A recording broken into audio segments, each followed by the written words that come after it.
à tous et bienvenue une fois de plus dans notre nouvelle leçon de mathématiques. C'est la 14e leçon, ici intitulée statistiques doubles.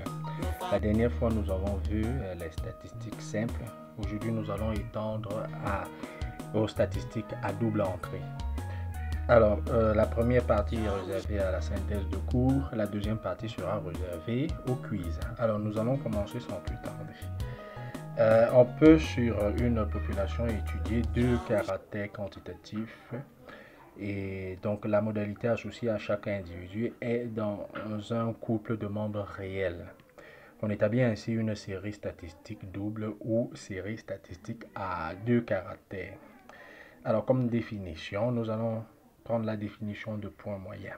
Alors soit xi, yj, NIJ, une série statistique à deux caractères quantitatifs. On appelle point moyen du nuage de points représentant cette série le point de coordonnées x bar, y bar, où x bar et y bar désignent les moyens respectifs des séries originales xini et yjnj. On note ni, l'effectif de la modalité xi, et NJ, celui de la modalité YJ. Et on va noter finalement que NIJ est l'effectif du couple XI-YJ. Définition. Nous allons définir ce qu'on entend par ajustement linéaire. Ajustement linéaire, ça veut dire quoi? Donc, quand on parle d'ajuster un point, un nuage de points, cela consiste à déterminer une courbe simple passant le plus près possible des points du nuage. Si la courbe recherchée est une droite, l'ajustement est linéaire. Alors, méthode d'ajustement linéaire, nous aurons ici à parler de deux méthodes. La première méthode, celle de Meyer, la deuxième, la méthode des moindres carrés.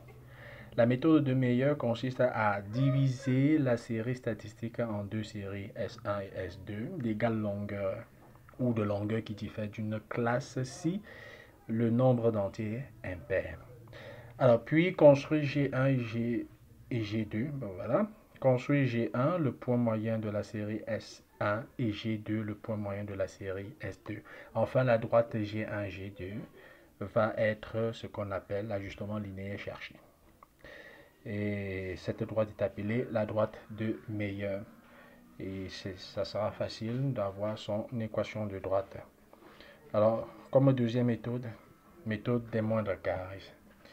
Alors, c'est une méthode qui consiste à déterminer l'ajustement linéaire, c'est-à-dire la droite D en écrivant son équation cartésienne sous la forme D, c'est-à-dire Y égale à AX plus B, où A égale à covariance de XY sur variance de X, et B égale à Y bar, c'est-à-dire la moyenne, moins AX bar, tout simplement. Donc, B égale à Y bar moins AX bar. Et plus tard, nous allons vous définir ce qu'on entend par covariance. Alors, la droite, comme on a vu précédemment, la droite y égale à ax plus b est appelée la droite de régression de y en x. Parce que ici, nous avons déterminé y en fonction de x. Et cet ajustement peut aussi se mettre sous la forme x égale à ay plus b. Et maintenant, pour faire la différence entre les deux a, on va mettre ici x égale à a prime y plus b'. Donc ici, c'est une petite erreur. Et maintenant, où a' sera calculé comment? En faisant covariance de xy sur variance de y. Ici, il faut faire la différence sur variance de y. Et b' sera tout simplement égal à x bar moins a' y bar. Propriété, soit xi, yi, une série statistique à deux caractères x et y, d'effectif total grand N. On a alors la formule qui donne covariance, celle que vous voyez ici. Bon voilà, nous allons passer à la définition de coefficient de corrélation linéaire. Soit xi, yi, voilà, xi, yi, pour les i allant de 1 à n, une série statistique à deux caractères x et y, telle que tel que Vx soit différent de 0 et Vy différent de 0. Ça, c'est pour pouvoir calculer la covariance de tout à l'heure. et aussi pour pouvoir calculer ce coefficient de corrélation.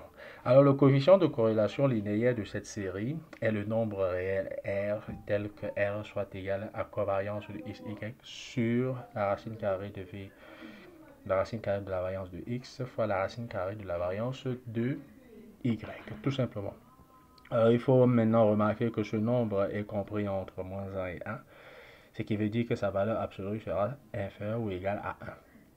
Et la deuxième remarque, c'est la corrélation entre les deux caractères x et y est d'autant meilleure que la valeur absolue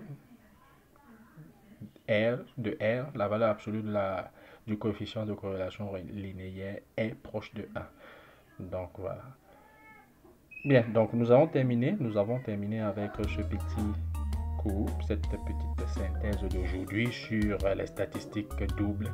Nous allons vous laisser parcourir le quiz en répondant à ces différentes questions qui vont vous permettre de bien asseoir les notions revisitées dans ce cours. Bien de choses à vous, portez-vous bien et à la prochaine. Ciao. Yawisha mafaltu yanu ungashamante bisomelaku Yawisha mafaltu yanu ungashamante bisomelaku Oh Yahweh Yawisha mafaltu yanu